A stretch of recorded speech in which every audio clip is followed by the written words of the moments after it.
c'est parti. Donc, bonjour à tous et à tous, et bonjour François. Bonjour Laurent, merci de m'accueillir sur Stop Mensonge. Écoute, c'est un plaisir. On avait parlé pendant les différentes visios que tu avais assisté hebdomadaires qu'il fallait qu'on fasse un sujet, enfin des vidéos séparées pour pouvoir parler plus en détail de certains sujets. Et voilà, on fait la première vidéo dont le sujet est les dents dévitalisées. Donc, parle-nous des dents dévitalisées. Quelle est ton expérience par rapport à ça et qu'est-ce que tu peux nous en dire? Alors, je vais raconter un peu mon histoire dentaire parce que c'est un peu comme ça qu'on y arrive et ça permettra aussi aux gens de comprendre s'ils sont concernés. Quand j'étais gamin, donc j'ai eu beaucoup de caries. Alors, il y a un passé évidemment un peu génétique, morphologique, et ça arrive souvent. Il y a aussi des fois des gens qui sont plus sensibles parce qu'en fait, ils n'ont pas d'anticorps dans la salive. C'est-à-dire que les liquides de la bouche n'ont pas d'anticorps ou n'en ont peu. Et n'étant donc pas sécrétaires de ces anticorps, eh bien, ils vont développer, quand ils sont enfants, une carie dès qu'ils mangent une sucrerie, alors que d'autres développeront peu de caries avec les mêmes sucreries. Voilà, donc j'étais un enfant très sensible à la carie. Tous les mercredis, entre 9 ans et 14 ans, j'étais chez le dentiste pour des séances de torture, faut appeler un chat, des séances de torture. Et en plus, j'avais une hypersensibilité à la douleur. Voilà. Et suite à ça, donc j'ai eu plein de dévitalisations dentaires et j'ai réussi à conserver une santé correcte, mais vers l'âge de 32 ans, 31, 32 ans, ça a été, même un peu avant, 28, 29 ans, ça a été la catastrophe. Voilà, au niveau santé, avec beaucoup de fatigue physiologique suite à un chantier, parce que j'ai construit une maison. Et donc, je me suis aperçu que j'étais en très mauvaise santé à 28 ans, et puis j'ai perdu un frère d'un cancer, que moi j'avais 20 ans, il en avait 26. Et donc, comme on avait des symptômes communs, qui sont des symptômes, on va dire, de vieillissement prématuré ou d'altération de l'organisme, et je me suis interrogé si par hasard il n'y avait pas un lien entre la question dentaire, c'est-à-dire l'empreinte dentaire, c'est-à-dire quelles dents sont abîmées, vu qu'on avait à peu près la même. Voilà. En gros, lui, il avait à peu près la même physiologie que moi, mais il est mort. Et puis moi, j'avais la même empreinte dentaire, j'avais les mêmes petits problèmes de santé.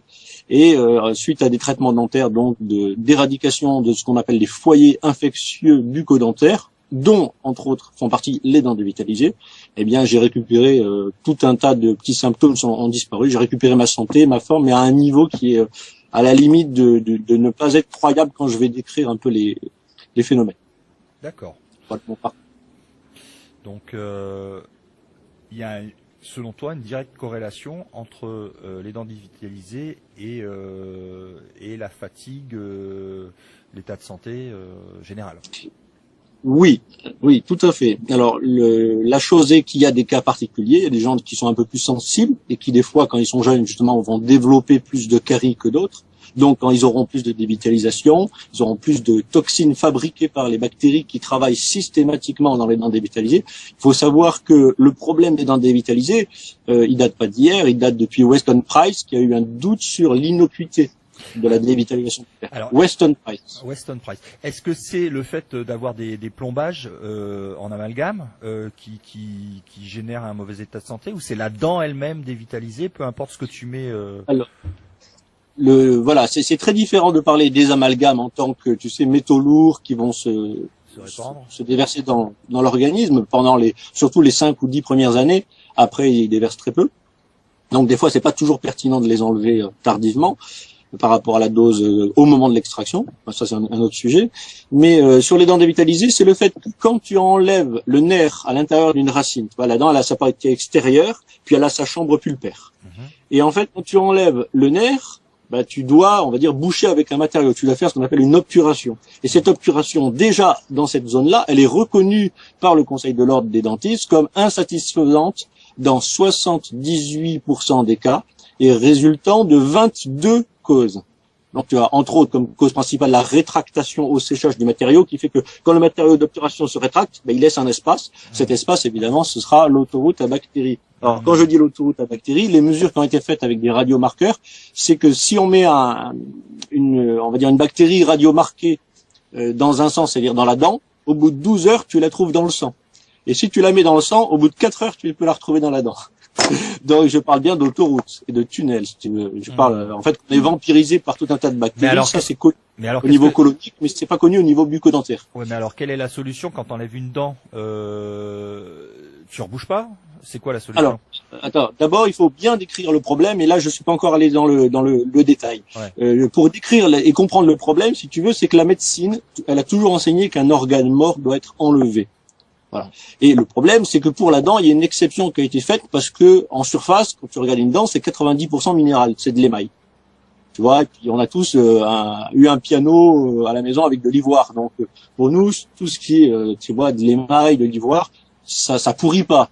Non, quand il y a 90% de minéral, ça pourrit pas. Mais l'intérieur dans la mâchoire, c'est 70% minéral seulement.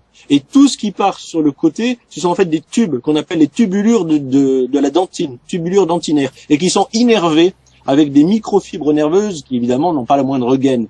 Donc, le souci de la plupart des gens qui se sont posé la question de l'innocuité, c'est est-ce que par hasard, quand on met cette pâte, ça empêche la zone périphérique de pourrir? Est-ce qu'en gros, on n'a pas tous un bout de viande dans la mâchoire qu'on a une dent dévitalisée, qui est en train en fait de pourrir lentement, mais qui est simplement contenu dans sa vitesse et sa quantité de diffusion sa vitesse de putréfaction et sa quantité de toxines diffusées, qui est simplement contenue parce qu'elle est entourée d'os.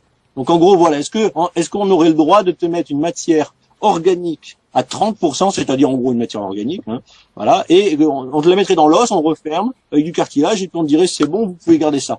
La médecine a fait une exception pour ça. Ouais. Et voilà. Donc, il y a eu un doute sur l'innocuité. Donc il y a un pourrissement lent à l'intérieur de la gencive, de l'os, de la mâchoire. Non, pas à l'intérieur de l'os, dans les racines. Dans les racines et donc en périphérie avec l'os. Puis ce que l'on observe effectivement et ce que la médecine veut bien reconnaître pour légitimer des extractions, c'est que si tu as un espace entre l'os et les racines, c'est la preuve d'un travail bactérien intense. Et le ligament qui a été bouffé, tu vois. Donc à ce moment-là, la médecine, elle accepte l'idée d'extraire. Mais moi, par exemple, il m'est arrivé de constater, je ne vais pas donner les circonstances bien sûr, mais que la médecine, sur une dizaine de dents dévitalisées, ne serait disposée à en enlever que 2. Parce que au niveau de la radio, il y en a que 2 où, en cas de descente, c'est le mot exact utilisé par le dentiste, hein, que je ne nommerai pas bien sûr, en cas de descente du Conseil de l'ordre, il peut justifier d'en avoir arraché 2 du point de vue de la radio, mais pas les 8 autres. Or, des fois, les autres, pour plein de raisons, c'est aussi nécessaire de les enlever aussi. Et ça, c'est le problème. Et la petite confrontation. Alors, voilà. Alors il faut savoir, un petit détail, c'est que la médecine dentaire reconnaît la nécessité de l'extraction dans 2 cas. C'est si on a eu des problèmes cardiaques de type endocardite. Donc à ce moment-là, on sait que les bactéries, elles nichent dans le tartre et dans les dents dévitalisées. Donc pour les problèmes cardiaques, elle accepte l'idée.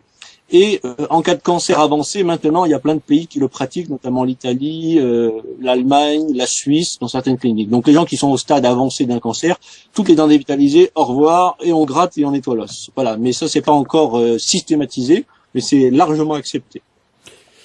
Parce que moi, je suis là-dessus, sur ce sujet, je suis vraiment monsieur tout le monde, et je vais me posais les mêmes questions que je vais te poser peut-être des questions qui vont paraître bêtes, quoi. Mais il faut bien comprendre, quoi. C'est que si tu enlèves totalement la dent, oui, tu dis il n'y a pas de problème. Ah non, j'ai pas dit ça. J'ai dit que quand tu gardes une dent dévitalisée, tu as une nocivité qui commence à monter. Et cette nocivité, en général, elle va prendre, on va dire, 5, 10, 15, 20 ans en fonction de ton stress professionnel et des autres stress environnants. Mais moi, par exemple, dans mon cas, on va dire si j'ai eu mes caries à 9, 10 ans, 11 ans, mes dévitalisations à 13, 14, et que après je me suis crevé la paillasse et le ciboulot dans mes études, plus le corps sur un chantier de 2 ans où je me suis fait une grosse baraque avec l'huile de coude et sans levage et tout à la main, eh ben je vais dire j'ai accéléré le niveau de fatigue qui fait que la nocivité de cette toxémie qui est un petit peu asphyxiante au niveau cellulaire, après je vais expliquer, eh bien, au lieu de donner tout son côté pathogène en 30 ou 40 ou 50 ans, elle me l'a donné en 12 ans, moi. Tu vois. Mais quand tu enlèves la dent, qu'est-ce qui se passe? Est-ce que quand tu l'enlèves totalement, ça se rebouche et il n'y a plus de foyer d'infection, c'est ça? Alors, c'est là où justement le bas blesse, on va dire, c'est que déjà, quand on enlève une dent, ou qu'on enlève plusieurs dents à côté qui vont être à remplacer par des appareils de type dentier si on n'a pas les moyens de mettre des implants, par exemple. Après, si on veut parler des implants, on abordera le sujet. Et ben, on va dire que tu as des appareils un peu comme un dentier de vieillard. Voilà. Donc déjà, c'est pas top pour le bisou conjugal. Ça, tu peux être sûr que madame, elle est moins inspirée. Ça, c'est un standard. Donc déjà, ça peut te mettre un divorce dans la figure. Donc voilà, si madame, elle te voit enlever un appareil ou un truc, ça peut être déjà gênant. Donc, il faut savoir qu'il y a plein de gens qui, on va dire, leur santé, c'est pas le but de leur vie. Tu vois, même toi, bon, toi tu fumes, tu t'intéresses à ces sujets, mais tu fumes, donc tu m'as dit, moi j'ai une vision un peu, je suis de passage, et puis voilà, bon, il y a plein de gens qui sont pour ne pas aller trop à l'encontre, mais en fait ils sont pas non plus des talibans de l'hygiénisme. Donc ce genre de pratique, c'est vrai que le Conseil de l'ordre, des dentistes et des médecins voudrait que ça reste réservé à des gens qui sont vraiment des gens très impliqués, pour que, au cas où, et ça arrive, il y ait des insatisfactions. Par exemple, dans les appareils, tu sais, l'appareil qui fait un peu mal, il faut retourner, le régler, des trucs comme ça. Ou bien, si jamais il y a, par exemple, ton symptôme, il disparaît, et après il fait le yo-yo, il remonte, mais il remonte seulement à moitié par rapport à avant. Puis après, tu fais des traitements, il disparaît, et puis après, il remonte un peu, et qu'il y a des effets de yo-yo et des soins complémentaires, moi j'en ai fait beaucoup, eh bien, tu sois pas insatisfait parce que tu as fait un choix. Tu as fait un choix qui est drastique, qui est très grave, tu vois, d'arracher des dents, et aussi qu'il y a des incidences psychologiques. Il y a des gens qui, à raison, évidemment, je pense, rattachent tout le côté dentaire au côté de tes racines. Puisque tu as des racines dentaires, on parle beaucoup de l'enracinement et du fait de se lier à ses ancêtres, à son passé. Or, il y a des gens qui estimeraient dans la dentisterie holistique que certaines dents sont reliées à des ancêtres ou à des notions ou à des archétypes, y compris aussi à des organes. Donc, il y aurait une liaison parfaitement nette entre dents, organes, et donc vertèbres et émotions, puisque un organe est lié à une émotion, et un organe y est situé à un certain niveau par rapport à la distribution des vertèbres. Donc forcément, s'il y a des liens réflexologiques où on peut voir des fois des traitements de douleur sur des vertèbres qui sont faits par simplement le nettoyage de ces foyers infectieux, généralement donc l'extraction, c'est qu'il y a un lien, voilà. Et donc moi dans mon enquête, qui était relativement limitée, on va dire, j'ai pu interroger peut-être autour de 80-85 personnes. Mais par contre, dans des situations réelles, c'est-à-dire des fois dans un cabinet, après les soins, avant, 3 mois après, 6 mois après, 2 ans après, et des fois même avec un laps de temps de 5 à 8 ans par rapport à des soins qui ont été faits 3 ans avant. Donc j'ai pu avoir un planel et un recul qui permet de dire que mon appréciation est une appréciation qui statistiquement est plus pertinente que celle des experts des tribunaux. Pour savoir un petit peu ce qui se fait des fois dans les expertises des tribunaux, c'est simplement des gens qui passent 2 coups de téléphone de 5 minutes, et qui le reconnaissent d'ailleurs, et simplement ils téléphonent à des gens qui sont jugés partis, c'est-à-dire qu'ils sont recteurs d'académie et qui ne peuvent pas s'exprimer librement et qui le reconnaissent volontiers, puisque des fois on a enregistré des messages où ils disent clairement, notamment le recteur, l'ancien directeur de l'académie de la faculté dentaire de Nice, qui disait à mon ancien dentiste: vous comprenez que de par ma position, je ne peux pas ni participer à vos colloques que vous voulez organiser, ni m'exprimer sur ce sujet. Ça veut dire, en gros, les dentistes, ils pratiquent un art avec les bons côtés et des côtés qui sont momentanément bons, puisqu'ils t'enlèvent la douleur, tu vois, ils te dévitalisent, donc t'as plus mal. Mais à terme, pathogènes. Mais dans l'état actuel de la science dentaire, ils ont choisi que tu gardes une bonne occlusion. Donc tu gardes les dents face à face et des dents qui permettent de bien fermer la mâchoire, plutôt qu'une hygiène bactériologique. Ils ont fait ce choix. Moi et beaucoup d'autres dentistes, nous prétendons... Et ils sont tous au courant. Voilà, alors ils sont tous au courant, et simplement des fois ils font tout un flanc quand il y a quelqu'un avec une mauvaise occlusion, en lui refaisant soit tu vois des dents en céramique ou des dents en implant ou des appareils. Enfin, en général l'appareil il résout rien. Mais en améliorant l'occlusion, la personne va avoir une vertèbre qui va le moins lui faire mal, donc il va dire: ah, j'ai plus ma migraine, donc je dors mieux, donc ça m'a ressuscité. Voilà, en gros l'occlusion serait plus importante. Concrètement, dans ton cas, quand tu as fait enlever tes dents dévitalisées. Parfaitement. Ouais. Quand tu les as fait enlever, qu'est-ce que tu as ressenti et en combien de temps as-tu des choses absolument stupéfiantes. Déjà, il faut savoir que je suis un cas particulier parce que j'ai eu, en fait, à un moment, je crois que c'était Noël 2003 ou 2004. Je regarde. J'ai voulu faire des petits exercices pour fortifier mon parodonte par concentration, fortifier mon système osseux. Je sentais qu'il y avait un problème. Et en fait, ces exercices que j'ai fait simplement 3 ou 4 soirs d'affilée, pendant 2 heures, m'ont déclenché des douleurs sous toutes les dents dévitalisées, ce qui est impossible puisque ça n'est pas innervé. Bah oui. Donc je suis allé voir un dentiste qui était spécialiste justement de la question de la nocivité des dents dévitalisées, le docteur Bruno Darmon, qui a été évidemment radié depuis par le Conseil de l'Ordre. Et je lui ai dit, c'est bizarre, j'ai mal sous tous les dents dévitalisées, mais bon, j'ai arrêté mes exercices, ça va mieux, mais qu'est-ce qui se passe? Voilà. Et alors, on a commencé par des traitements de dents de sagesse. Alors, il m'a arraché des dents de sagesse qui n'avaient pas de place pour véritablement sortir. Donc, quand il m'a arraché ces dents de sagesse, je n'ai rien ressenti de particulier, tu vois. Après, on a fait de façon latérale pour des raisons aussi d'économie d'anesthésie, c'est-à-dire pour pas en mettre trop. S'il y avait 3 dents d'un côté, on a fait 3 dents d'un côté en bas, tu vois, d'affilée. Donc on a fait par exemple côté droit. Je sais plus si on avait commencé à droite ou à gauche, mais bon, on va dire côté droit. Et je me suis retrouvé dans la rue à marcher avec un bras qui montait plus haut que l'autre. Et mes douleurs de dos, parce que j'avais plein de symptômes, dont des douleurs de dos, des hémorroïdes, des problèmes gastriques, des reflux gastro-œsophagiens avec de l'acide qui me brûlait la gorge. C'est-à-dire carrément, j'étais brûlé à l'acide, si tu veux. J'avais aussi malheureusement il faut en parler, c'est désagréable, mais des flatulences tellement chaudes que ça me brûlait l'anus et que j'en avais mal de douleurs de la température. Donc je te raconte même pas les odeurs. Tu vois? Bon. Et bref, les soins ont commencé et en fait, j'avais plusieurs douleurs de dos, plusieurs endroits, et je me retrouve à marcher dans la rue avec un bras qui monte plus haut que l'autre. Et ma douleur qui augmente. Donc je retourne voir le dentiste, parce que après on avait pris rendez-vous pour faire l'autre côté, je lui dis, mais attention, ce que vous avez fait, finalement, ça m'a augmenté la douleur. Il dit, non, tu vas voir, parce que toutes tes caries, toutes tes dents abîmées sont symétriques. Effectivement, j'ai toujours eu mes caries parfaitement équilibré, parfaitement symétrique, peut-être un signe d'équilibre, mais d'équilibre dans le moins, on va dire, tu vois. Ouais. Et d'ailleurs, récemment, pour la petite anecdote, il m'est arrivé d'avoir encore une petite reprise de caries sous un composite ou des petites choses comme ça, tu vois, médiocres, mais quand le dentiste me traite à gauche, je lui dis, et il me dit au revoir, je lui dis non, pas au revoir. Allez voir le symétrique à droite. Il me dit, mais j'ai rien vu, j'ai déjà regardé tout à l'heure. Je dis, non, vous avez mal regardé. Il plante, avec un truc super fin, il trouve, et il avance, je dis, après il me dit, monsieur, rien, ça je vous l'ai fait sans essayer. Et après, ça avance encore un peu. Et en fait, il arrive des fois à me trouver des petites caries qui, comme un cheveu, vont en ligne droite, ne font pas des cavités. Mais c'est des caries enfoirées, tu vois, c'est la bactérie Streptococcus fecalis qui va en ligne droite, en cheveux jusqu'au nerf. Bon, bref. Donc, j'ai fait après les soins en symétrique, et là, la douleur qui avait augmenté au premier soin est totalement disparue sur la zone. Donc, fort et encouragé par ces résultats, j'ai fini par faire aussi, donc j'ai fait le bas, j'ai fait le haut, et il me restait 4 dents de devant. Donc, on va dire que sur 12 dents dévitalisées à l'époque, j'ai fait 8 dents sur 12, ce qui veut dire, on va dire, 66% du travail. Et, bon, sur les points de douleur, ça allait mieux, mais au niveau gastrique, état général, mon corps n'était pas passé d'une DDoS à une BM. Voilà, pour faire simple. D'accord. Et il me dit, quand tu fais 70% d'un travail, tu n'as pas forcément 70% du résultat. On pourrait considérer ça un peu comme si dans Paris, tu enlèves 6 terroristes, mais il en reste un.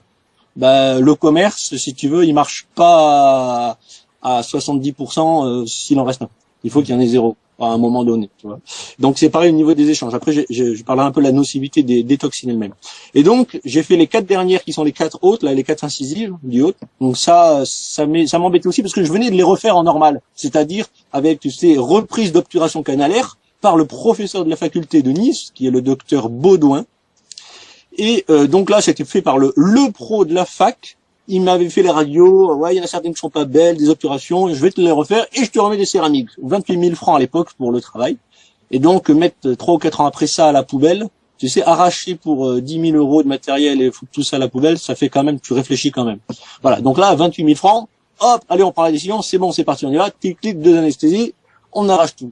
Et là, il s'est passé des choses tellement hallucinantes que je demande évidemment aux spectateurs d'avoir la gentillesse à la fois de croire le témoignage parce que j'ai rien à gagner à faire des choses comme ça ou à inciter à ce genre de choses et à comprendre. Donc, le lendemain de ces soins, pour parler crûment puisqu'on est sur des sujets de santé quand même, aux toilettes, j'avais un volume hémorroïdaire important et ce volume a explosé.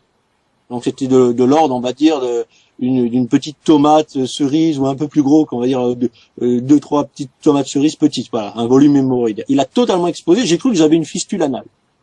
Alors je me suis dit, est-ce que j'appelle les pompiers? Puis finalement, le volume s'est résorbé, voilà, mais beaucoup de sang, ça a explosé d'un seul coup. Les problèmes gastriques, j'avais l'impression que quand je mangeais, il y avait quelqu'un, c'est comme quand on garde les oies qui te fait descendre ça avec un coup de balai.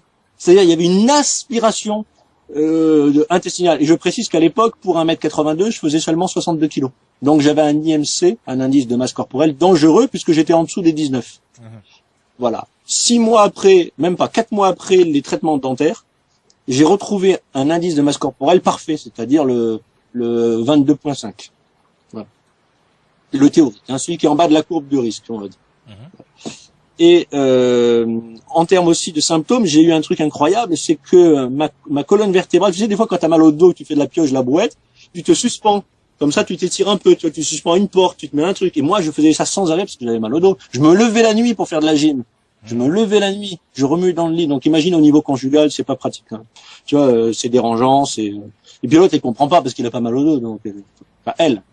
J'ai pas encore passé le cap. Peut-être ça viendra jamais, on verra.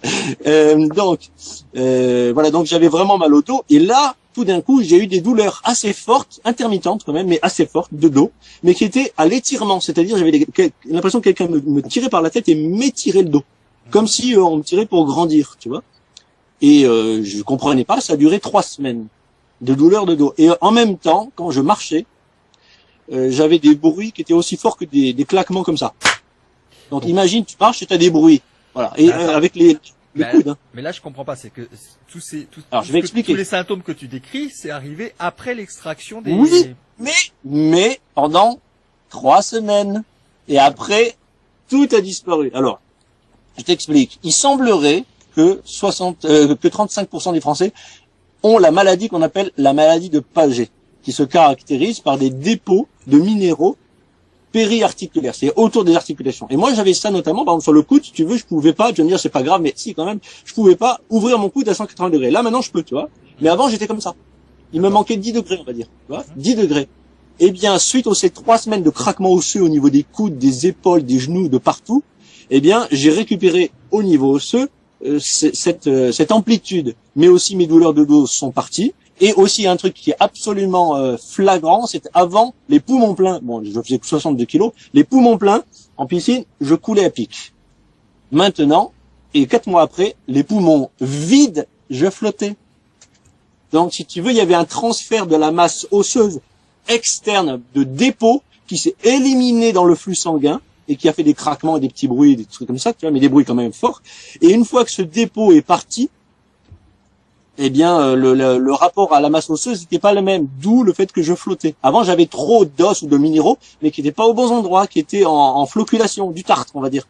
Et il y a des gens qui font du tartre dans le cœur, par défaut de mouvement souvent, mais aussi avec les os trop chargés en calcaire, en minéraux. Et puis il y en a qui le font au niveau capillaire, donc tu sais, dans les petits vaisseaux que tu as partout. Et donc après, le cœur il fatigue évidemment, puisque le capillaire il obstrue le flux sanguin. Et alors que le flux sanguin il est principalement capillaire, faut le savoir. Il est moteur, c'est-à-dire le mouvement, il est capillaire. Et le cœur ne propulse que 35% du flux sanguin. Donc il faut savoir que si jamais tes capillaires sont encrassés, eh bien en fait ton cœur il se fatigue. Et donc tu as du vieillissement et du encrassement. Donc après ces 3 semaines, et là tu n'avais plus aucune dent dévitalisée. Alors voilà, après 3 semaines, j'avais plus une dent dévitalisée, j'en avais encore une nécrosée, une en nécrose partielle. Voilà. Et donc simplement pour dire, il y a certains symptômes comme les douleurs de dos instantanées ou des douleurs, j'avais aussi une douleur à la jambe qui est partie instantanément. Donc là j'ai dit merci. Alors en plus c'était flagrant parce que en bas à droite, la douleur de la jambe droite. Donc la jambe c'est en bas et à droite. Donc là il m'a fait anesthésie et extraction. La douleur est partie tout de suite. Alors il faut savoir aussi que sur ces phénomènes un peu réflexes, il y a ce qu'on appelle la neuralthérapie, c'est-à-dire ce sont des gens qui ont essayé d'enlever le problème sans traiter la cause. C'est-à-dire juste ils t'injectent de l'anesthésiant et en général ils vont mettre un vasoconstricteur dans cet anesthésiant, donc de la noradrénaline. Et le but c'est que dans les liaisons éventuelles réflexes qu'on suppose avec tes problèmes, tes symptômes, tes douleurs, eh bien ça disparaisse. Et donc les dentistes savent, quand ils pratiquent ça dans la dentisterie holistique, que seulement l'anesthésie momentanément te désactive le phénomène par exemple de douleur. Alors moi j'avais un truc très simple, je m'étais brûlé une gaine de myéline et ça me faisait mal sur toute la jambe à droite. Donc ça, c'est une gaine de myéline, ça s'était réparé, mais la douleur depuis 6 ans à peu près elle courait.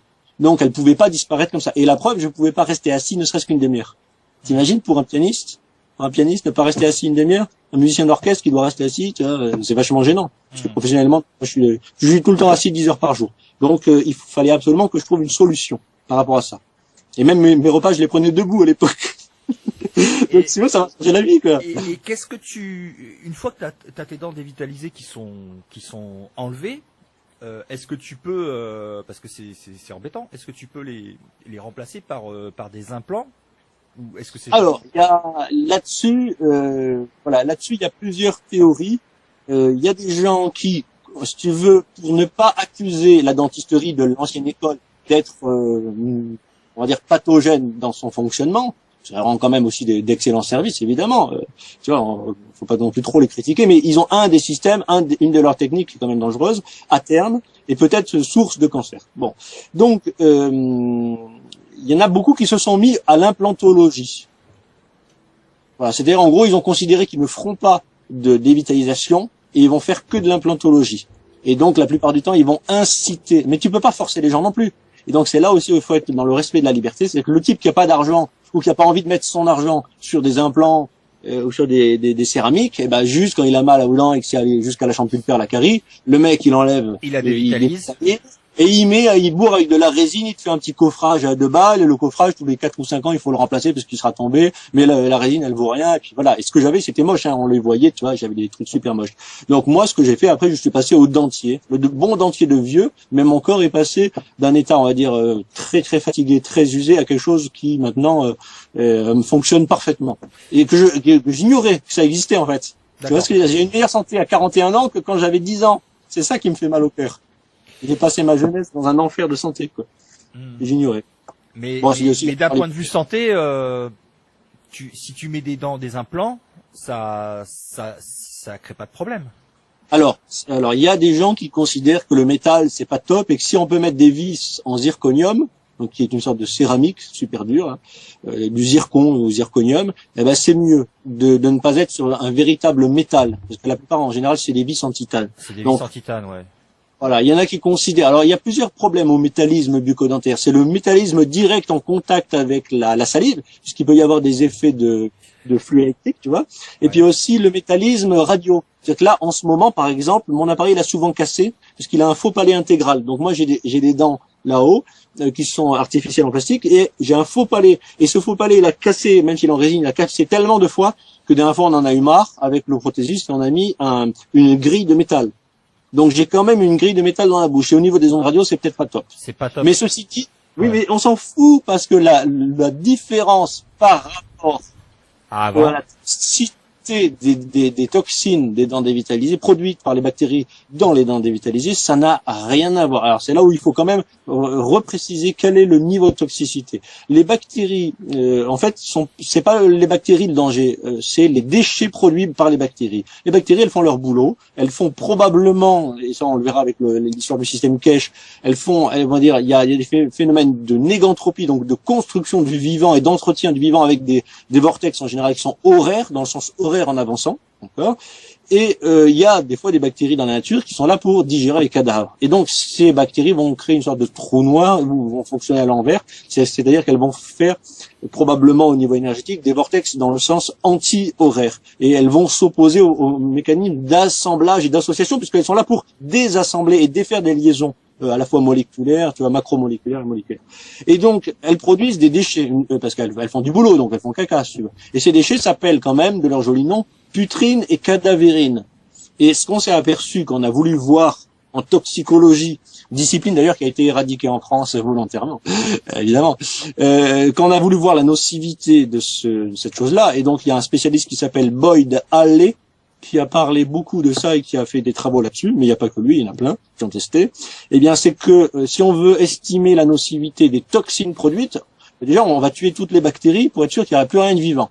Tu vois, donc on passe une dent ou une racine de dent à température, au four, à 300 degrés. Et puis on va même les mettre à 50 bars de pression. Comme ça on est sûr qu'il n'y a plus rien de vivant, tu vois. Et quand on aura fait ça, on va prendre 1 gramme de ce produit résiduel, on va le diluer dans 1 litre d'eau. Et on va refaire une dilution à 1 gramme pour 1 litre, une deuxième fois. Alors, je sais plus que s'il fait dans 100, je crois qu'il fait dans 100 millilitres 3 fois. Bon, c'est pareil, en gros, que faire 2 fois dans la litre. Voilà. Et après, il te reprend 1 centimètre cube de la solution super diluée avec la poudre de bactéries à la mormonne, là, et il injecte ça à des lapins. Les lapins, ils crèvent en 15 jours. Donc, c'est pour donner le niveau de nocivité, même dilué par un facteur 1 million. Tu vois, tu injectes 3 millilitres au lapin, il meurt.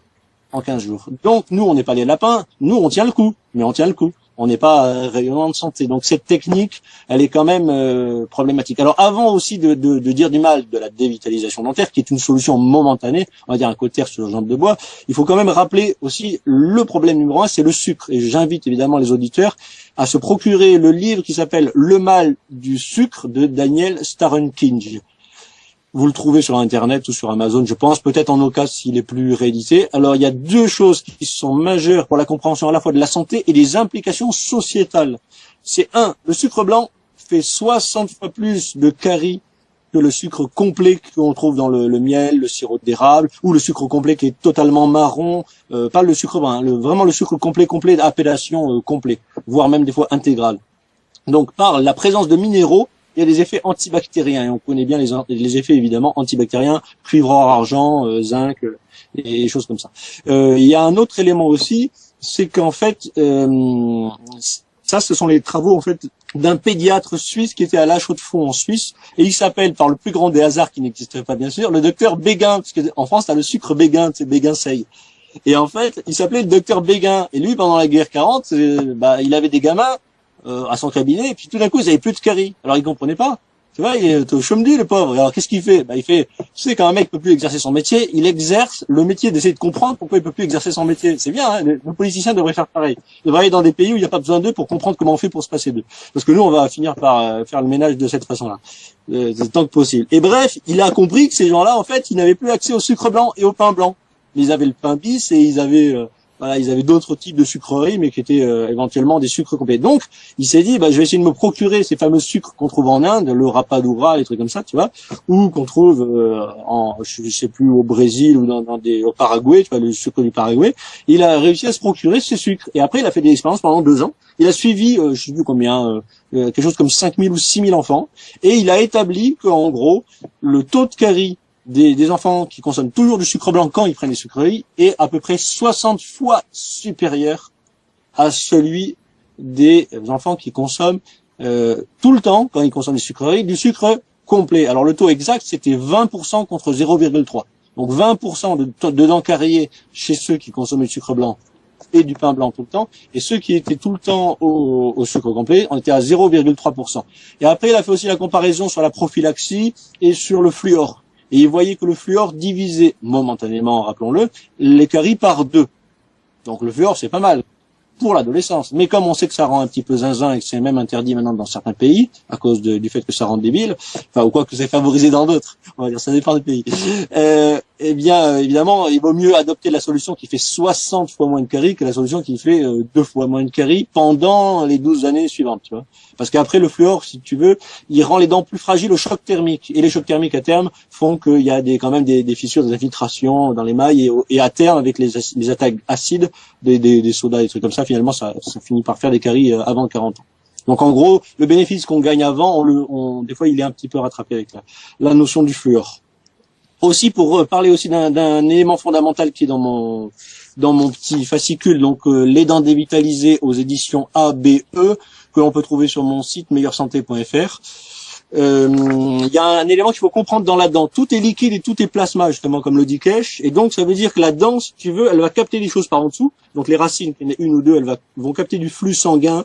Et il y a des liquides qui vont se transformer. Et en fait, par les tubulures dentinaires, il y a des liquides qui sortent en permanence. Il y a une fontaine, en fait. Si tu veux, la dent, c'est une fontaine. Elle capte des choses en dessous. Ça ressemble à un tor, quoi. Voilà, c'est un tor. Et elle envoie du liquide qu'on appelle le flux dentinaire. Et si ce liquide il fait que sortir, tu comprends que, notamment au niveau des racines, il n'y a jamais aucune bactérie qui peut rentrer quand il lutte contre la cascade. C'est comme le saumon qui essaie de remonter la cascade, il n'y arrive pas, tu vois. Alors que si jamais tu commences à mettre du glucose, tu sais, dès que tu achètes une pâtisserie en grande surface, tu vas marquer glucose à fond. Tu mets du glucose avec un support directement dans l'estomac, comme ça, sans trop le malaxer à la salive, direct. En quelques 20 ou 30 secondes, tu as une inversion du sens du flux dentinaire. C'est hallucinant. Tu inverses le sens de ton tor. Et donc, il y a des bactéries qui peuvent venir, tu vois.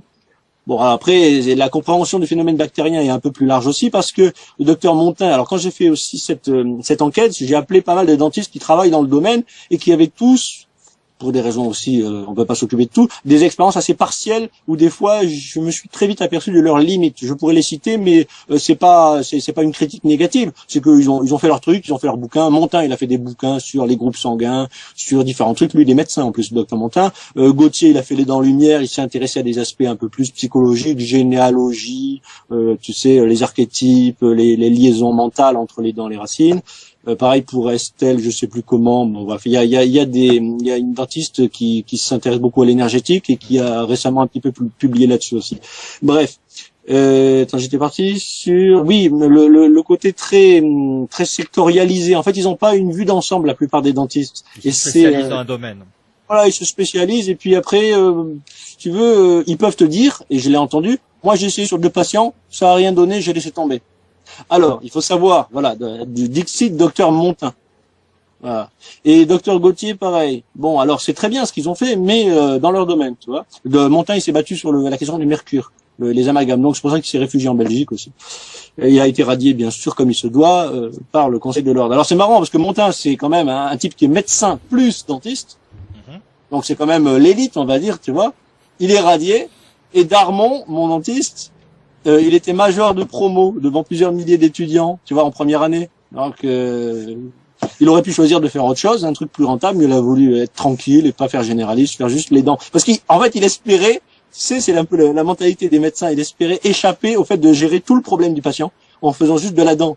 Et en fait, une fois qu'il est rentré là, il a eu le compteur, il s'est aperçu qu'en fait, gérer les dents, non seulement c'était aussi gérer un patient de façon holistique, mais en plus, tu pouvais traiter beaucoup de choses en enlevant les problématiques dentaires. Alors qu'elles soient dues à une carie non soignée, c'est une infection normale, on va dire, ou que ce soit dû au travail des dentistes qui était, on va dire, partiel au préalable. Et donc, il a souvent fait de la reprise de clients qui avaient des problèmes. Alors, pour les gens qui nous écoutent et qui ont des dents dévitalisées actuellement, c'est quoi le conseil? Faites-les enlever. Alors, c'est là le drame. Moi, on va dire, je vais être sérieux là. J'en ai plus que 2. Des conseils. Soit vous les gardez et vous pleurez sur votre mauvaise santé, en sachant pas quelle est la part liée aux dents dévitalisées, ou soit vous entrez dans une politique, pas que dentaire, mais globale, mais en commençant par les dents. Je m'explique. J'ai mangé bio à l'âge de 20 ans. J'ai mangé végétarien à l'âge de 24 ans. Ça m'a servi à rien au niveau de la santé. Tant qu'il y a des toxines bucco-dentaires qui sont produites, ça ne sert pratiquement à rien ou à pas grand-chose de faire ça. C'est-à-dire que le potentiel même financier que vous investissez dans du bio, même si je suis pour à 100% bien sûr, ça ne marche pas ou très peu. Et je le dis même en ayant le regret. J'aimerais bien le cacher d'ailleurs. Je préférais le cacher en disant commencez à manger bio, passez-vous du nucléaire, faites du cash, faites des choses. Et après on verra, peut-être on fera les dents dévitalisées. Mais en fait l'ordre d'efficience sur le corps, c'est pas du tout ça. C'est les dents d'abord. Voilà. Par rapport à cette toxémie. Alors, je vais simplifier aussi l'explication. Avant de donner un conseil, il faut quand même expliquer pourquoi. Donc, moi, je conseille d'extraire toutes les dents dévitalisées de façon systématique. Mais, certains dentistes diront, c'est excessif puisqu'au radio, il n'y a pas toujours des signes d'infection pour toutes. Alors, je citerai un exemple après sur une dent que mon dentiste, pourtant radié, a refusé de m'extraire et que j'ai dû finalement quand même faire extraire. Je donnerai un petit peu le truc. D'abord, je vais reparler de la cellule. Une cellule, il y a un noyau et un espace qui l'entoure, qu'on appelle le cytoplasme.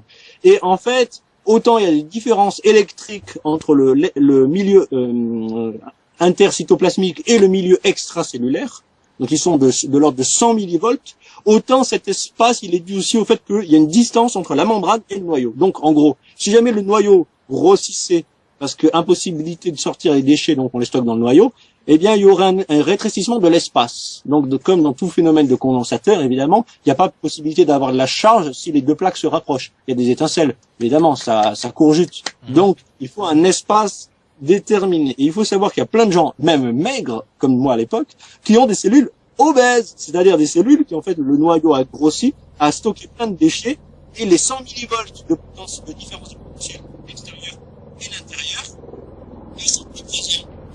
Attends, il y a un hélicoptère qui passe juste au-dessus.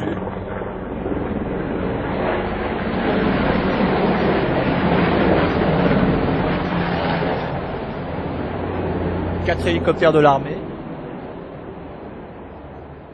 en formation, basse altitude. Bon, ils s'amusent, c'est bien, ils brûlent du gasoil. Il faudra que je les passe à l'eau, ceux-là aussi. Qu'on leur mette le système à eau dans le kérosène. Bref. Ça va les faire réfléchir autrement. C'est ça qui est bien avec le système Crèche. Bref. Donc, je te dis, dans la cellule, tu dois avoir un différentiel de 100 millivolts entre l'extérieur et l'intérieur. Et en fait, quand les gens vieillissent prématurément, y compris comme mon frère décédé d'un cancer des intestins à 26 ans, ou comme moi avant, à 20 ans, eh bien, tu as un rétrécissement de ces 100 millivolts. Et à partir du moment où ce rétrécissement il tombe à 30, 20, 10, il y a même inversion de potentiel. Et après, la cellule passe en stade cancéreux totalement irréversible, où là, seule, on va dire, la chimio peut faire son œuvre. Voilà. Après, il y a aussi des chimios naturels ou de la chimio alimentaire. J'ai pas dit qu'on doit forcément faire de la chimio standard. Pour aussi une raison toute simple, c'est que dans le vieillissement sanguin, qui se mesure en bioélectronique, et on fera peut-être une vidéo là-dessus, la chimio, elle rajoute un point. Donc elle tue le cancer, mais elle te rapproche de la zone mortelle, on va dire. Donc c'est vachement discutable cette question-là. Donc juste pour réexpliquer, quand tu as une cellule avec un noyau et un espace, un cytoplasme, si jamais tu as des toxines qui se baladent dans le flux environnant, la toxine c'est un terroriste, si tu veux. Et tu m'as posé aussi la question si jamais j'avais du mercure. Eh bien, des fois aussi, le mercure, les amalgames au mercure surdévitalisés créent des toxines encore plus virulentes. Et là, il y a Jean-Pierre Garel, c'est ça, Jean-Pierre Garel, qui était un ancien directeur de recherche au CNRS, honoraire, donc en retraite, eh bien, qui a parlé très longuement de ça. Dans pas mal d'articles qui étaient biocontact. Bref, cette nocivité-là, quand il passe, c'est le terroriste. Et il faut aussi voir, si tu veux, un peu comme un périph'. Tu vois, un périph', c'est une seule entité, finalement. Donc, si jamais, imagine, t'es sur le périph' et on te dit, ah, il y a un terroriste avec une calache sur le périph', qu'est-ce que tu fais, toi? Oh, tu essaies de sortir, ou tu te caches, ou tu te planques derrière les barrières, et tu t'enfermes dans les bagnoles, tu t'enfermes dans ta voiture, tu vois, et tu te couches. C'est logique, hein. Tu vois, tu sais pas où il est. On t'a dit sur le périph'. Oui, mais sur le périph', s'il faut, c'est à 15 km de l'autre côté, à Paris, tu vois. Et dans le flux sanguin, eh ben, le flux sanguin, manque de bol, c'est une seule entité. C'est-à-dire le sang, enfin, je parle surtout du sang artériel et veineux, c'est une seule entité. C'est-à-dire, si tu as une information qui est ici, eh ben, va pas croire que ton bras de l'autre côté, déjà qu'il y a des transits de lumière, évidemment, par les circuits qui ont été identifiés comme tels, acupuncture, va pas croire que ton sang au pied ou à la main de l'autre côté, il le sait pas. Ouais. Si t'as un terroriste là, il le sait. Et donc, tout le monde se bloque. Alors, quand la cellule se bloque, parce qu'elle peut choisir, il y a quand même 50% des cellules qui peuvent choisir ce qui rentre et ce qui sort. 50% sont, on va dire, des éponges, et 50% sont des cellules qui peuvent choisir. À ce moment-là, si elles savent qu'il y a un terroriste qui se balade, donc une toxine bucco-dentaire qui a transité, qui se balade dans le sang, qu'est-ce qu'elle fait? Bah, elle va se bloquer. Et si elle se bloque, eh bien, il n'y a plus les échanges avec la respiration, donc elle n'absorbe plus l'oxygène. Et si elle absorbe plus l'oxygène pour faire des mécanismes d'oxydation puis de réduction, elle n'est plus dans son cycle. Et donc, elle va faire de la carburation en interne avec du CO2. Et donc, elle passe sur un métabolisme du dioxyde de carbone au lieu d'être sur un métabolisme de l'oxygène. Voilà. Moi, c'est mon explication bioélectronique et cellulaire. Après, il y en a qui diront c'est plus réflexologique, ce sont des vortex inversés. Oui, il y a ça aussi énormément puisque des douleurs instantanément partent. Et alors, certains aussi ont pensé, notamment les gens qui traitaient en neurale thérapie, que dans les synapses et les connexions donc nerveuses, ils pouvaient avoir et on retrouvait des fois des bactéries qui perturbent. Donc c'est vrai que s'il y a une bestiole dans la connexion nerveuse, c'est quand même gênant. Surtout qu'elle doit avoir faim et grignoter un poil, tu vois. Donc ça, c'est encore un autre problème. Et en général, les injections de xylocaïne traitaient le problème soit momentanément, soit durablement, si on mettait des vasoconstricteurs pour que ça reste, tu sais, 6 mois. Parce qu'une anesthésie, tu es au courant qu'il faut 6 mois pour l'évacuer, en fait. Et c'est aussi pour ça qu'il y a des dentistes qui, eux, font des anesthésies, bien sûr, pour les extractions, mais ne vont pas mettre de vaso la plupart du temps, sauf cas exceptionnel. Ils vont peut-être mettre plus d'anesthésiants, ou ils vont remettre des couches pendant les travaux, mais ils vont pas en mettre. Donc il y a aussi des gens qui veulent absolument que ton os, justement après extraction, puisse se reconstituer avec ce liquide, ce collagène qui va venir sur l'os, et qui va, tant que possible, ne pas faire de crête, évidemment, et qui va bien couvrir l'alvéole, donc avec d'abord un petit caillot sanguin, et puis après avec ce collagène que l'os va fabriquer en suintement, on va dire, et ils veulent pas bloquer ce flux. Et ils considèrent que si jamais tu mets des produits anesthésiants, tu réduis ce flux. Donc en fait, ce sont des travaux qu'il faut faire dans une démarche aussi holistique. Il n'y a pas juste j'arrache les dents, ou si les Français veulent pas le faire, je vais en Algérie le faire. Parce qu'il y en a qui font ça, hein. Ils vont en Algérie pour se faire arracher les dents. Ouais. Parce qu'ils ont fait 17 dentistes français, les dentistes refusent. Et moi, ça m'est arrivé aussi d'être bloqué, de vouloir une extraction par un dentiste normal, on va dire. Et il m'a refusé. Et je lui ai dit, il y a un peu de ça pour la couronne. Il me dit, bah oui, il y a un peu de ça. C'était un dentiste juste en dessous de chez moi, à Saint-Vallier de Thiers, dans le 06. Voilà, donc il avoue qu'il y a un peu de ça, mais c'est scandaleux. Ouais.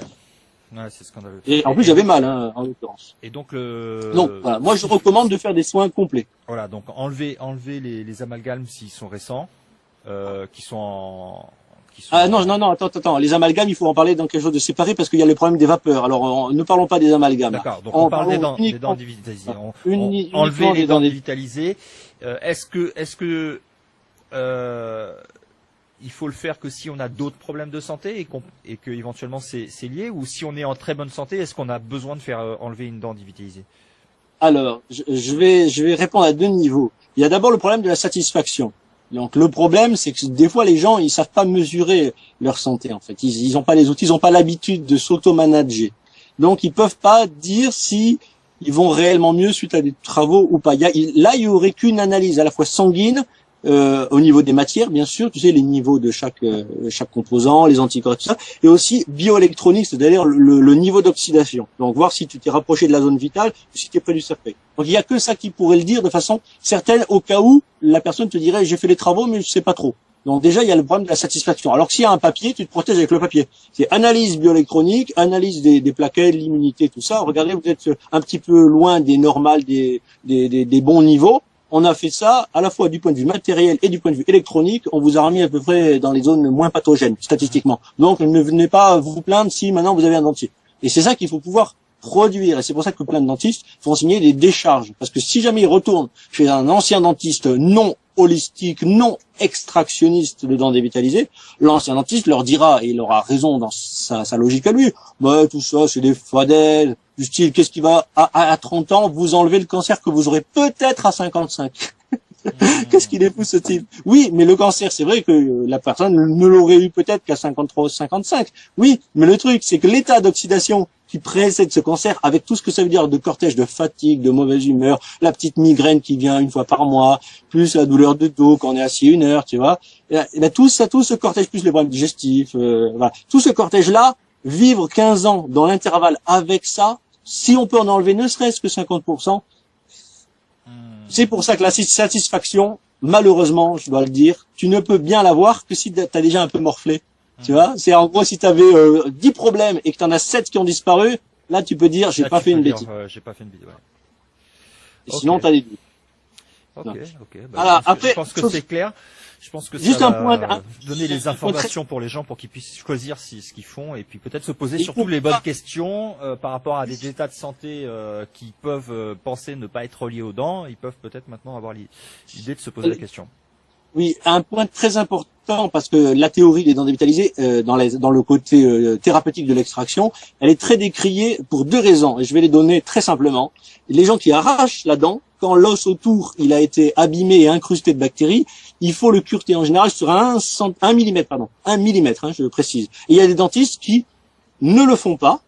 Il y a des dentistes qui le font et qui, eux, mettent en plus un cône d'antibiotiques chimiques au fond. Et ce cône d'antibiotiques a au moins la gentillesse de bloquer le reflux bactérien, ce qui est pas mal, mais il a aussi la méchanceté, on va dire, d'affaiblir le potentiel de l'os à suinter et à refaire son alvéole. Donc, on en arrive à la phase numéro 2, le service après-vente. Les gens qui vont chez les dentistes, qui ne pratiquent pas le dépôt d'un antiseptique de ce type, mais qui utilisent par exemple des bouchons de propolis, des choses comme ça, ou le fait de tamponner avec des petits mélanges d'huile essentielle. Et si les patients ne sont pas très vigilants, il peut y avoir des douleurs dans les jours qui suivent l'extraction. On va dire la douleur de l'extraction descend, mais celle de l'alvéolite, l'infection de l'alvéole va monter. Et en fait, tu fais pas la différence. Et après, pendant 7 jours, tu te dis non, c'est toujours la douleur de l'extraction, mais au bout de 10 jours, tu as envie de te suicider parce que tu as mal et tu dors pas. Donc, le problème des dentistes qui pratiquent des soins où on ne bloque pas le potentiel de reconstruction de l'alvéole, c'est le fait que, on va dire 1 fois sur 3, surtout sur les dents d'en bas, parce qu'il y a les matières qui se déposent et après il faut faire des bains de bouche en se mettant à l'envers pour que la matière ressorte, tu vois, il faut hydrater et virer les matières. Eh bien, en gros, 1 fois sur 3, tu as des alvéolites sur les dents du bas notamment. Donc, il faut pendant les 2 ou 3 premiers jours, faire des soins précis qui sont marqués justement, force détail, avec les quantités d'huile essentielle dans ce dossier, à savoir des bouchons de propolis, des petits tamponnages par-ci par-là d'huile d'olive avec des huiles essentielles à hauteur de 5% d'arbre à thé, tea tree, et 10% de girofle, bien mélangé, donc on tamponne avec toutes les 4 ou 5 heures après l'extraction avec des cotons-tiges. Et si on fait pas ces soins, il se peut que la douleur de l'extraction en fait, se chevauche avec une douleur d'alvéolite montante. Et là, on est très fâché parce qu'on a mal. Ça fait 10 jours qu'on dort plus. Et on retourne chez son ancien dentiste normal et on dit, finalement, l'autre, j'ai super mal, c'est la folie. Et l'autre, quand il voit ça, il dit, ah, mais il a pas mis l'antibiotique, pas réglementaire. Donc, en fait, donc, c'est normal, il vous a mal soigné. Et donc, après, procès une fois, procès deux fois, procès définitif. Donc, en fait, c'est ce qui arrive avec tous les dentistes qui pratiquent ces soins et qui comprennent le niveau de bêtise et de persécution très discutable et pas forcément nécessaire que fait le Conseil de l'Ordre. Le Conseil de l'Ordre, il aurait tout à gagner en disant, nous, on fait des trucs super standardisés pour on va dire, le mouton de base au niveau de la santé, celui qui veut le système déjà rodé, déjà éprouvé, voilà, il n'y aura pas de douleur, tout va bien se passer, madame, vous mourrez guéri, et à l'âge voulu pour que les caisses de retraite ne soient pas en faillite. Et puis, il y a celui, comme tu vois, qui va chercher sur Stop Mensonge, sur Biocontact, les magazines, qui va manger bio 9 fois sur 10, tu vois, qui va se prendre le chou, et lui, peut-être, le Conseil de l'Ordre aurait tout à gagner à en faire un laboratoire gratuit. C'est-à-dire que peut-être ces gens-là, comme moi, comme toi, tu vois, on va trouver des petits trucs. Alors j'ai aussi des choses à dire sur le tabac, parce que je me suis aperçu en allant côtoyer des dentistes qui eux avaient un appareil qu'on appelle l'AMSAT, c'est-à-dire un appareil où avec des électrodes sur le front, les mains et les pieds, ils te scannent le corps en 2 minutes. Et tu vois tous les dents, leur état, tu vois, sur un diagramme, tu vois tout le truc. Je l'ai mis dans mon livre, et tu vois aussi les niveaux de vitalité en hypo ou hyper fonctionnement. Donc t'as un horizontal, tu vois, tu peux être en sous-activité ou en état inflammatoire, on va dire. Et tu vois le niveau. Et tu vois après soin ou après neuralthérapie aussi. Donc des fois tu as des améliorations, et c'est intéressant puisque on voit sur des diagrammes qu'il y a amélioration. Mais avec les fumeurs, eh bien je vais dire un truc que je devrais pas dire, mais je vais le dire quand même, puisque la vérité est à ce prix-là. En fait, les 15 premières années où les gens fument, ils débactérisent leur bouche, ils mettent des poisons violents, mais ce qu'auraient fabriqué la plupart du temps les bactéries bucco-dentaires dans le tartre, dans des fois, si tu veux, il n'y a pas que les dents dévitalisées, il y a aussi des poches dans la gencive et des trous dans l'os qu'on appelle des cavitations. Donc on va dire, il y a au niveau bucco-dentaire, tu peux avoir des poches dans la gencive, des poches gingivales, tu peux avoir des cavitations, du tartre et surtout des dents dévitalisées. Voilà, le problème, le tartre, c'est facile à traiter quand même, globalement, mais un peu dangereux parce qu'il faut prendre des antibiotiques avant, tu peux avoir des projections vers la gorge, et après ça te va au cœur en version directe. Donc moi, je connais une personne à 28 ans qui est morte d'un détartrage. 28 ans morte d'un détartrage. Oui, endocardite, alors qu'elle était maigre, elle était pas grosse. Mais elle fait un détartrage, ils n'ont pas été mis sous antibiotiques. Et alors, les antibiotiques, c'est pas automatique, c'est pas fantastique, mais on peut le faire en version naturelle. Alors, comment tu peux faire l'antibiotique naturel? C'est très simple. Tu manges rien de sucré et très peu de glucides pendant 2 jours avant ton détartrage. Donc en fait, tu es en hypoglucide. Et donc tu fais de la cétonémie, ton acidité sanguine va revenir, elle va bouffer d'ailleurs tes muscles, ta graisse et tout ça, tu vas être un petit peu mal. C'est pas grave, ton immunité, elle a pris 30 ou 40%.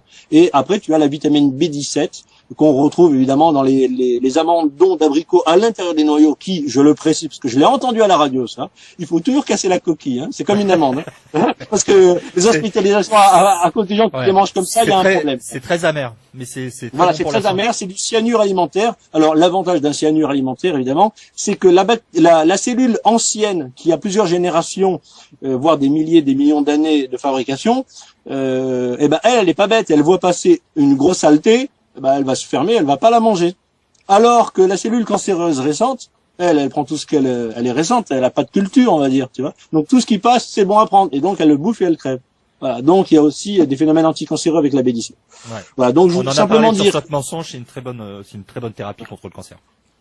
Voilà. Donc simplement, ce type de soin doit être fait comme un extrémiste, sinon on peut avoir certains de nos problèmes de santé qui diminuent puis qui reviennent, et après on n'est pas content parce qu'ils sont revenus en partie. Et des fois, avec des soins très longs, très casse-pieds quand même, style des injections, moi j'en ai fait une 30aine, des injections dans l'os, ça c'est pas du tout autorisé en France, c'est autorisé en Suisse par contre à la clinique Lutz, la clinique Paracels à Lutz-Mühle, des injections de produits style Sanum, les produits Sanum, où en fait on va essayer de reconstituer l'os. Évidemment, ces produits ça vaut cher, les injections ça vaut cher, ces soins vaut cher, et certains trouvent des moyens de faire la même chose, voire 10 fois mieux, avec 150 fois moins cher. Donc ces gens-là évidemment sont persécutés, mais les radios sont très belles. Quand tu vois les radios de ton os avec ces produits-là, c'est vraiment impressionnant.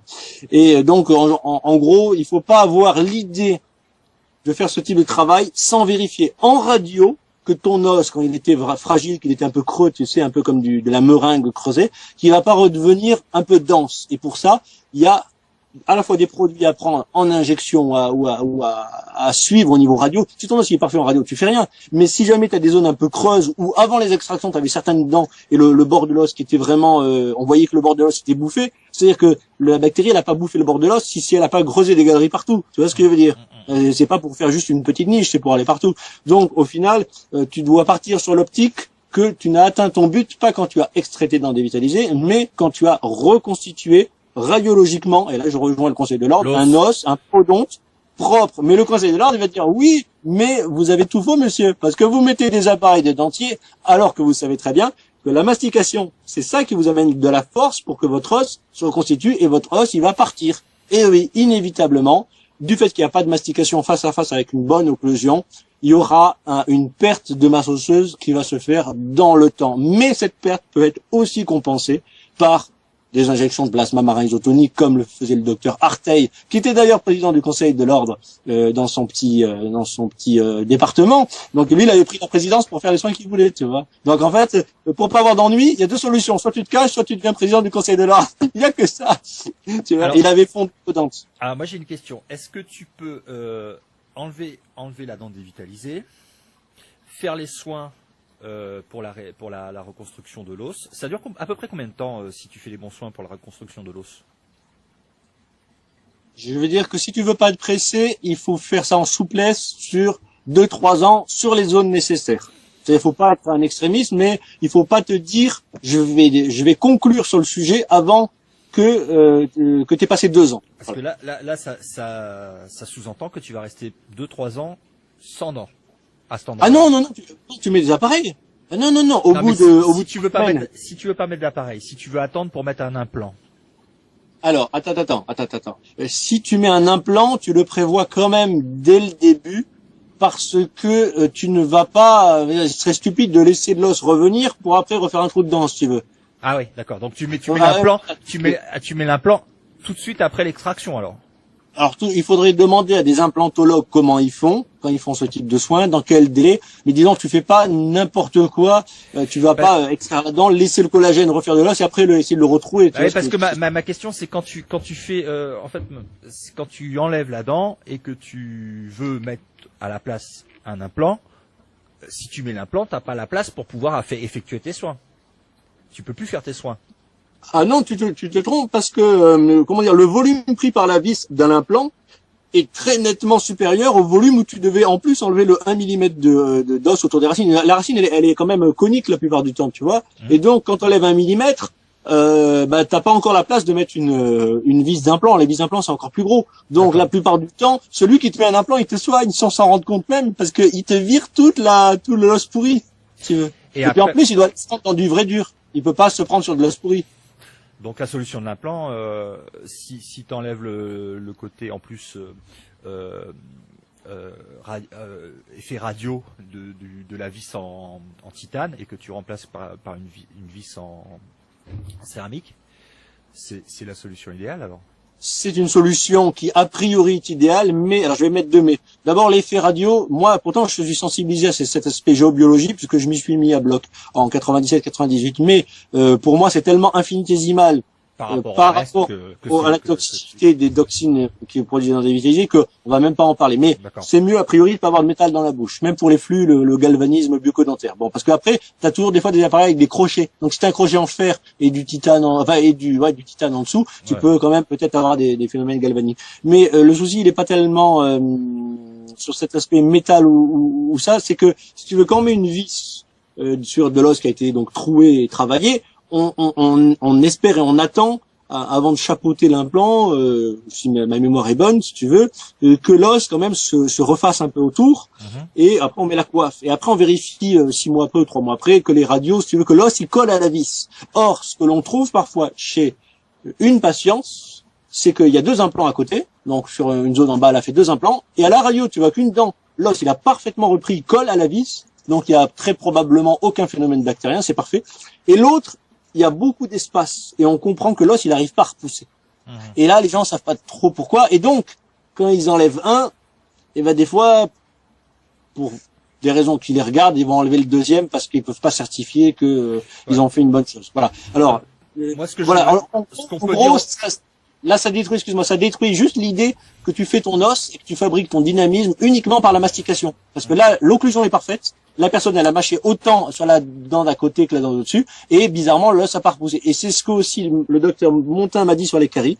Il m'a dit, le sucre n'explique pas tout. Il a un peu raison aussi. Il m'a dit que si le sucre expliquait la carie à lui tout seul, ben vous devriez avoir en fait toutes les dents un petit peu cariées. Or, il y a des gens qui ont une seule carie à un seul endroit. Et donc, il y a des aspects aussi psychologiques ou de faiblesse émotionnelle.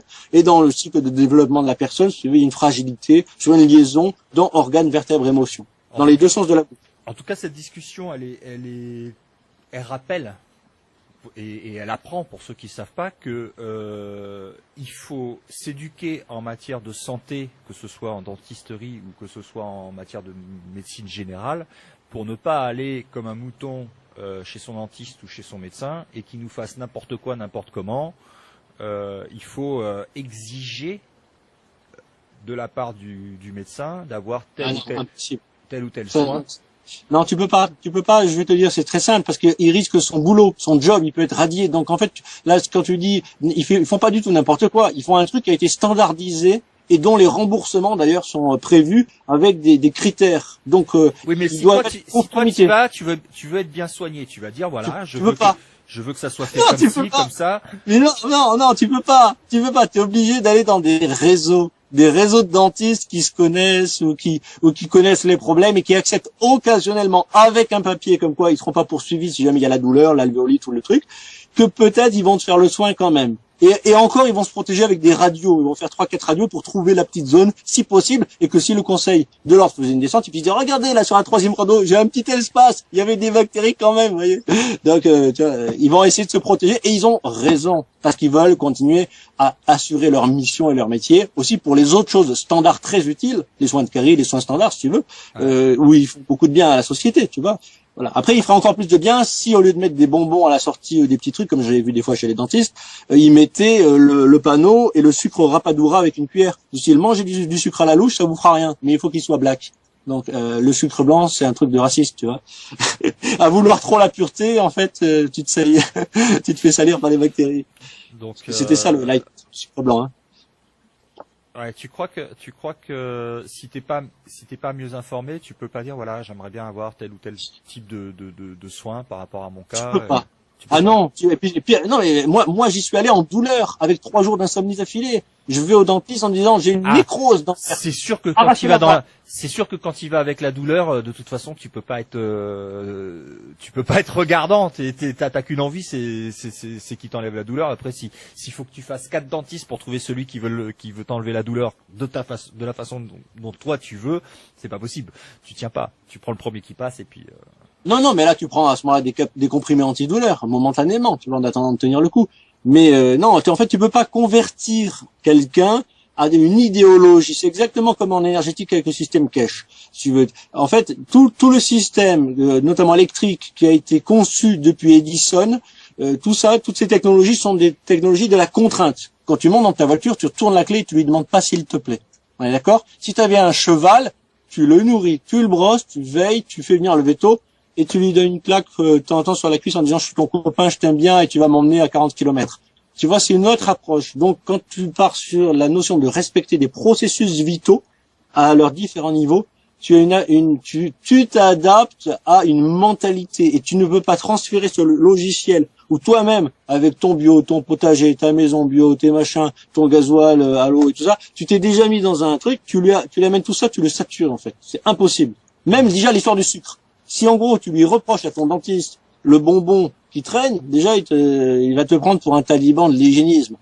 Tu vois, lui il est rentier de ça. Donc il faut toujours pas oublier un truc qui est vachement problématique dans les civilisations à problème.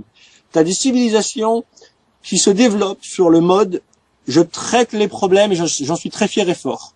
Oui, mais en traitant le problème, en fait, l'énergie que tu mets sur le problème, sur un truc négatif, c'est très bien pour les gens qui ont mal, hein, mais en même temps, c'est autant d'énergie déjà qui n'est pas disponible pour traiter la création des circonstances qui permettent l'absence du problème. Et si par hasard pas, par la suite, toi-même, tu es rentier du problème, le premier mec qui ouvre sa bouche sur ce qui fait ta rente, que tu as construit en 40 ans, t'as pas envie de laisser parler, c'est normal. C'est normal. Moteur à eau, à gasoil. Tu nous rappelles où est disponible ton petit livret? Alors, mon petit livret, donc Les Dents dévitalisées aux éditions ABE, c'est l'association de bioélectronique, est disponible donc sur le site meilleursanté.fr. Voilà, alors c'est un livret que j'ai gardé de façon assez confidentielle parce que pour l'instant il a peut-être été diffusé à 1000 exemplaires, uniquement avec des spécialistes. C'est payant, c'est combien? Oui, je le vends 8 € plus les frais de port. Voilà, il y a le prix derrière. D'accord. Tu fais une version papier uniquement pour l'instant? Alors oui, la version est papier, mais aussi en fait, je veux dire, c'est presque, financièrement, je m'en fous parce qu'il traîne dans mon garage. J'en ai 400 qui traînent dans un sac. C'est pas tellement une question d'argent, mais si on va dire des gens ne peuvent pas mettre, soyons sérieux, 8 € sur le fait de prendre un bouquin et de le lire 2 ou 3 fois concernant les soins post-opératoires avec un truc papier.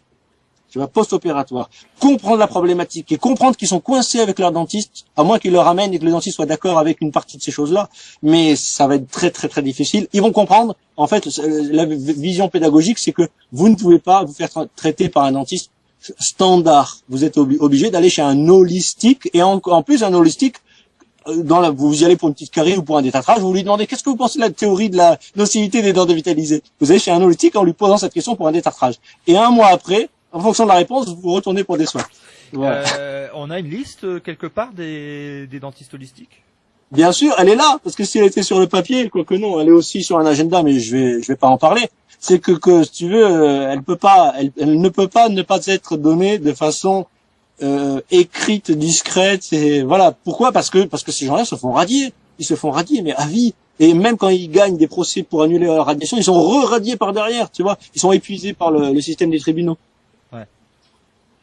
Bon, écoute, on va poster la vidéo qu'on vient de faire là sur Stop Mensonge. Si tu as des compléments d'information, on mettra les liens pour aller te retrouver le fascicule sur ton site et tout ça.